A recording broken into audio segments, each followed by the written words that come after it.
we'll start with good end of quarter, or you can say financial year. What are you targeting revenue breakers for us in terms of increased occupancy, increased rates, and also increased revenue coming in from your real estate vertical? Thank you for inviting me on the show. मैं हिंदी में ही बोलना चाहूँगा जी। ये quarter हमारे लिए record breaking quarter रहा है सिंह, और 6 रिकॉर्ड्स मैं आपको बोलना चाहूँगा कि हॉस्पिटैलिटी डिवीजन में पहली बार हमने क्वार्टर में 460 करोड़ टच किया है। इस क्वार्टर में पहली बार हमने 50% एबिटा टच किया है।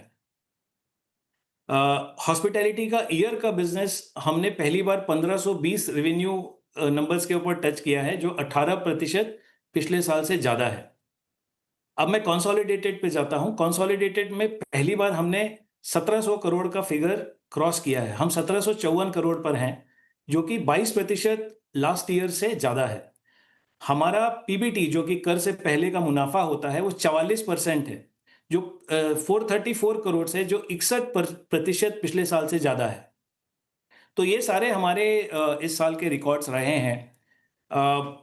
गोइंग फॉरवर्ड हम लोग नॉर्मली फॉरवर्ड लुकिंग स्टेटमेंट नहीं देते हैं, बट आपने जैसे पूछा कि अगला साल कैसा है, तो हॉस्पिटैलिटी में हम अभी भी एक्सपेक्ट कर रहे हैं कि हायर डबल डिजिट ग्रोथ हमारा होगा। एन्युटी बिजनेस, जो हमारा कमर्शियल बिजनेस है, उसमें हमारा मार्च का एग्जिट 21 करोड़ रुपए पे था, जो हमको लग रहा है कि नेक्स्ट ईयर का एग्जिट, जो कमिंग ईयर का एग्जिट है, वो करीबन 31 करोड़ तक रहेगा। इस क्वार्टर में हम रेसिडेंशियल का बिजनेस का पहली बार रेवेन्यू रिकॉग्नाइज करेंगे। ये कोरामंगला बिजनेस है हमारा, जो रेसिडेंशियल सेगमेंट है, जिसमें इस क्वार्टर में सब्सटेंशियल अमाउंट का हम रेवेन्यू रिकॉग्नाइज करेंगे। जी, डेफिनेटली सर। आगे जानना चाहेंगे नितिन सर, जो कैंसिलेशन और आप कह सकते हैं postpone dates in the month of May जो हम देख रहे हैं, या फिर उसका कैसे इम्पैक्ट देखने को मिल सकता है, आप अगर क्वांटिफाई कर सके कि कैसे परसेंटेज ऑफ कैंसिलेशन और व्हाट माइट बी जो कंपनी को इम्पैक्ट कर सके, उसके ऊपर कुछ डिटेल्स।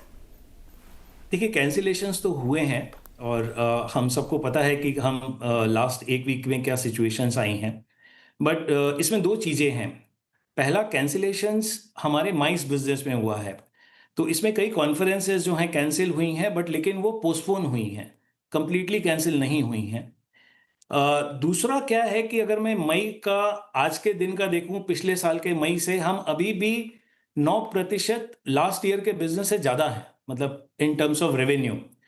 तो चूंकि सिचुएशन काफ़ी स्टेबल हो गई है, और मेरे को लग रहा है कि हम एक स्टेबिलिटी तक धीरे धीरे जा रहे हैं, तो मेरे ख्याल से जून में बिजनेस वापस पुराने स्थिति पर आ जाएगा।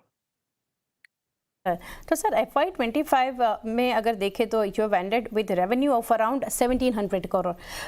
इन FY26 क्या आप ये नंबर यहाँ ऑलमोस्ट क्लोज टू 2500 करोड़ देख रहे हैं on top line with 40% plus margins in FY27, जैसे कि आपने बताया, आप exactly not in terms of numbers but overall कैसे गाइड करेंगे आप?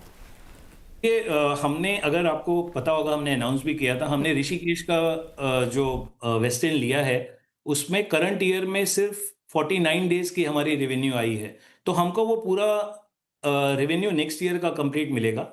दूसरा, हमने अरावली का जो बिजनेस लिया था, उसमें भी पूरे साल का हमारे को इफेक्ट आएगा।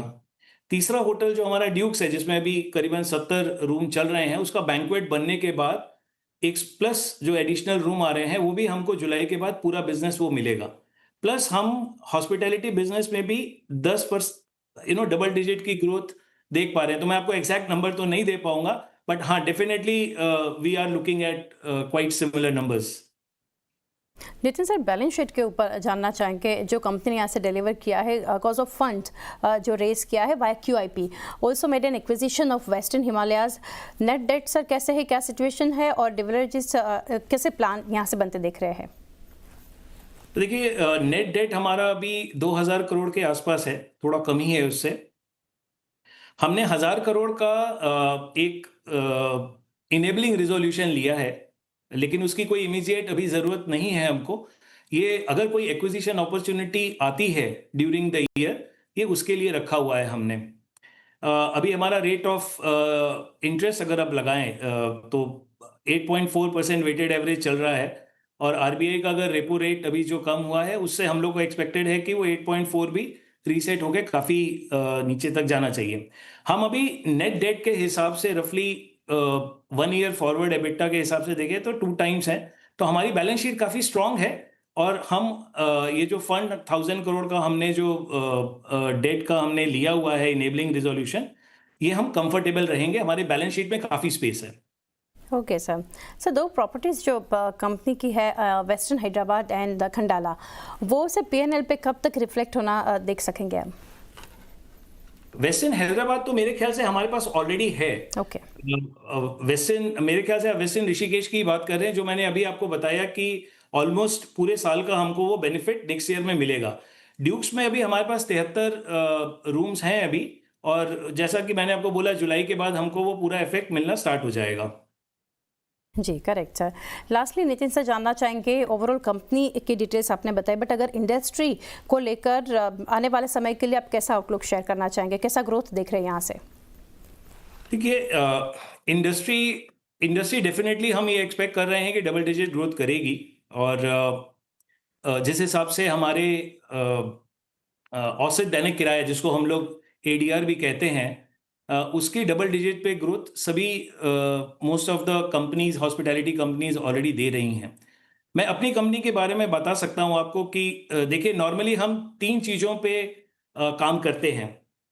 एक होती है हमारी निर्माण दक्षता, जिसको हम कंस्ट्रक्शन एफिशिएंसी कहते हैं। दूसरी है हमारी परिचालन दक्षता, जिसको हम ऑपरेशनल एफिशिएंसीज कहते हैं। और तीसरी है हमारी व्यावसायिक बुद्धिमत्ता, जिसको आप बिजनेस इंटेलिजेंस कहते हैं। तो हम कोई भी नया बिजनेस जब लेते हैं तो उसको सारे पैरामीटर्स या मानक के ऊपर कंसिडर करके फिर हम आगे बढ़ते हैं। परिचालन यानी ऑपरेशनल एफिशिएंसी में अगर आप देखें तो स्टाफ टू रूम रेशियो हमारे ऑलमोस्ट 1.01 के आसपास हैं। एचएलपी भी 5.1% है, जो कि इंडस्ट्री स्टैंडर्ड के हिसाब से बहुत स्ट्रांग है। तो गोइंग फॉरवर्ड हम ऑलरेडी, अगर कोई छोटा मोटा दबाव आता भी है तो उसको एम्ब्रेस करने के लिए रेडी हैं। दूसरा, अगर आप बाहर के देशों के रूम रेट से कंपेयर करें तो इंडिया अभी भी काफ़ी स्पेस है रूम एडीआर्स को ग्रोथ करने के लिए।